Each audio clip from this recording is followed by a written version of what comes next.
theory, Schoenecker Arena looked no different than any other small college athletic facility. But when the home of St. Thomas's basketball and volleyball teams went down in May of 2009, it carried along memories that cannot be wiped away by a crane or a shovel.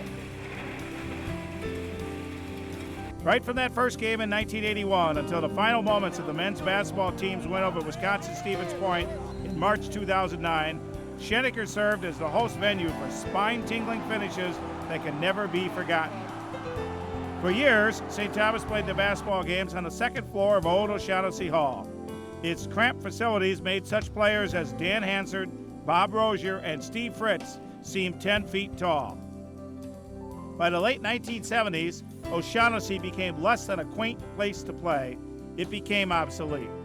So it was that the old Armory was leveled and the bright new home of Tommy Athletics came to be.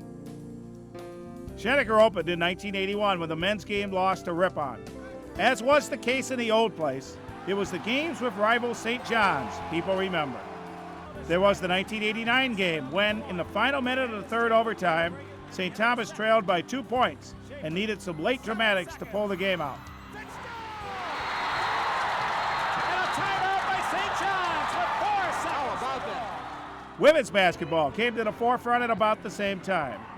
Led by Coach Ted Reversal and All-American center Lori Trow, the Tommies won 43 straight games at Schoenecker.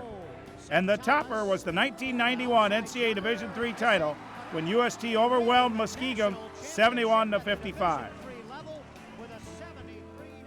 And so it went right up to March 7, 2009, when 2 BJ View free throws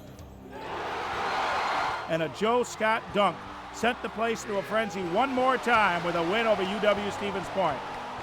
It turned out to be a fitting farewell to a building that hosted over 700 St. Thomas men's and women's games. Basketball, of course, wasn't Schoenecker's only tenant. The volleyball team called the arena home as well. Visiting teams soon found victories very hard to come by. UST recorded a 78-18 one-loss mark in its last decade of action at Schoenecker. And players like Katie McCaffrey, Erica Wetzel, and Amy Lee Aschenbeck seemed to come out of the rafters to haunt opponents. As with many other facilities of this ilk, Schoenecker served other roles as well. Congratulations. Commencement exercises were held here, and the list of luminaries who graced its presence included former President Jimmy Carter, former Secretary of State Madeleine Albright, and filmmaker Spike Lee. We made buku money.